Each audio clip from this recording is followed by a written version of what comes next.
listening to Work From Home, a Lower Street podcast where we help you stay connected, productive and sane whilst working remotely. I'm Alex. And I'm Harry. Today, we're taking a look at some working from home tips on Twitter. There's a thread here from a guy called SVBL. I don't even know how you're supposed to pronounce that. But he gives what is a fairly standard work from home list of tips. Number 1, set up a space for work as opposed to a space for life within the house. Now, Harry, I know that you have a attic that you hide yourself away in where you do your work. Exactly. Yeah, although it doesn't work very well for hiding. My wife and child seem to find me quite fine whenever they want to.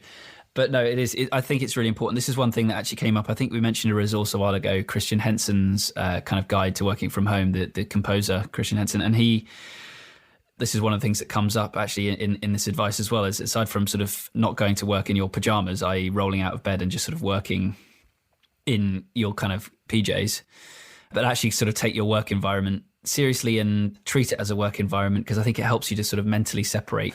It's partly the separation of work and life, but it's also just to help you get in the zone. I think having a really good and well-organized workspace is really important. I say well-organized. I should say designated, because mine is certainly not well-organized. I have all manner of rubbish strewn across my room and desk, which I'm pretty sure they say is a sign of genius. So I'm sticking to it.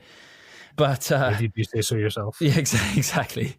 So I think it's really important to just be able to have a space where you can go, okay, and get into a work frame of mind. A lot of these guides, Sfubbles include kind of the idea of, waking up, having a breakfast, having a shower, get dressed as if you're going to work, to really kind of trigger those kind of mental switches, I guess. And we talked, I think, before a bit about the third space and the idea of leaving the house and commuting to work, even if your work is in your flat.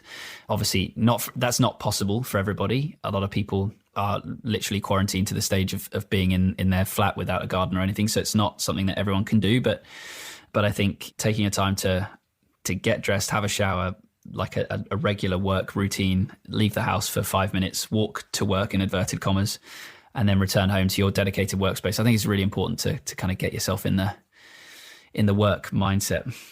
I think this is an opportunity for me to provide a different perspective, because I don't do any of that at all.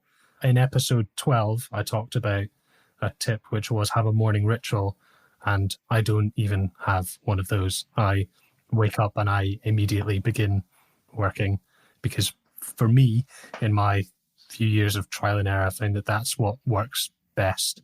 And in fact, I'm less inclined to even bother getting up if I'm getting up to do anything other than a specific task. So for me, just sort of powering on in the morning and then finishing relatively early and doing all of that self-care stuff in the afternoon works better for me. My third space would be this afternoon when I finish around 1 or 2.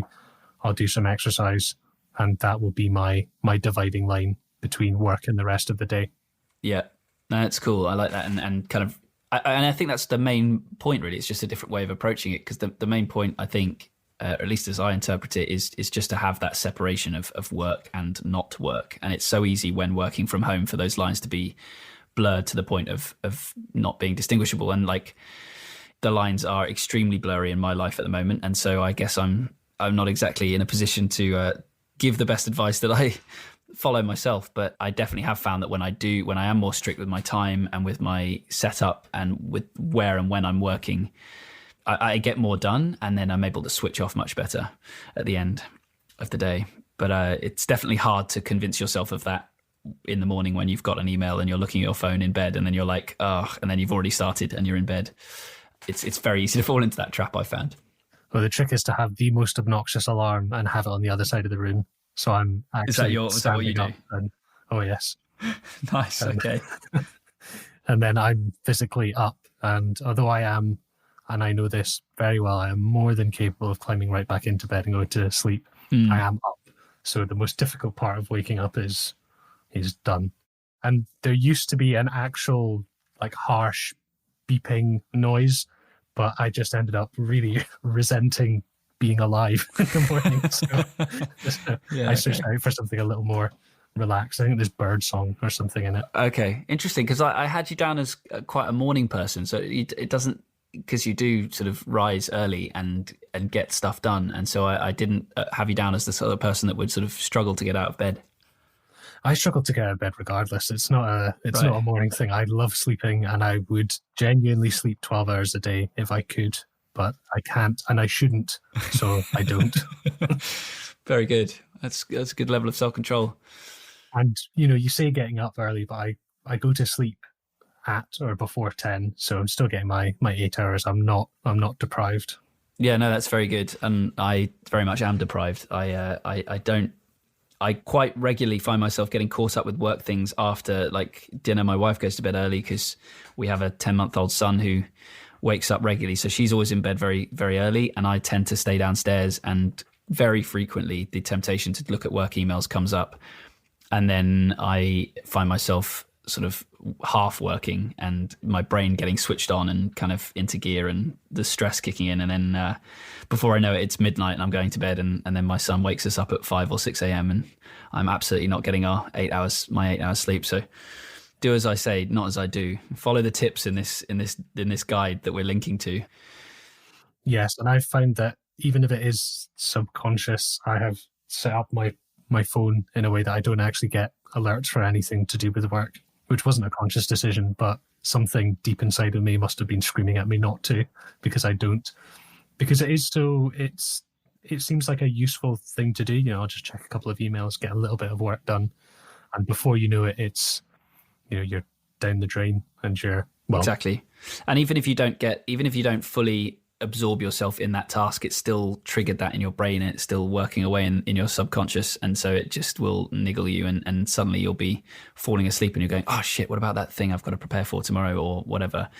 Switching notifications off your phone is a big one. I think I've found that removing Slack from my phone has been really helpful in detaching in that way, because Slack will ping you at any given time. It's asynchronous in that way. You just could literally get a ping at any moment, and it can really throw you. So don't use TV, YouTube, Twitch, Netflix or similar for your breaks, because they'll distract you from work. And I think this is interesting because I do use YouTube. I definitely don't use Netflix. That's guaranteeing that you're going to lose significant amounts of time. I don't watch TV anyway. Twitch is, but YouTube I do. I like to sometimes, especially if I'm editing, as that's the majority of my job, if I want to clean my ears out, as it were, I will put some music on or something to kind of wash my head out from whatever I was listening to before, as like a palate cleanser. Yeah, nice. Otherwise, you spend all day editing and they kind of all merge into one. The opportunity or the potential for you to get totally distracted and end up down some sort of horrifying YouTube rabbit hole is there. But I think it does work if you can train yourself to dip in and out of it. Yeah, I tell myself that it's a good thing to dip in and out of, but I find myself in the hole more often than I do kind of dipping in and dipping out. It's really addictive. My wife will tell you, YouTube is my number one nemesis. Cool. That's all we have for this episode. As ever, we would love to hear your feedback. It really helps for us to develop the show and make sure we're putting stuff out that you want to be listening to and that is useful to you. So please email us, wfh@lowerstreet.co. And also, if you are enjoying the podcast, we'd really, really appreciate it. It would help us reach more people who are kind of adapting to this new remote work environment. It'd be really helpful if you could share this episode with at least one person that you know, whether it's a friend or a family member or a colleague that's also kind of new to working from home and looking for some help in that regard. wfhpodcast.com. Thanks very much for listening.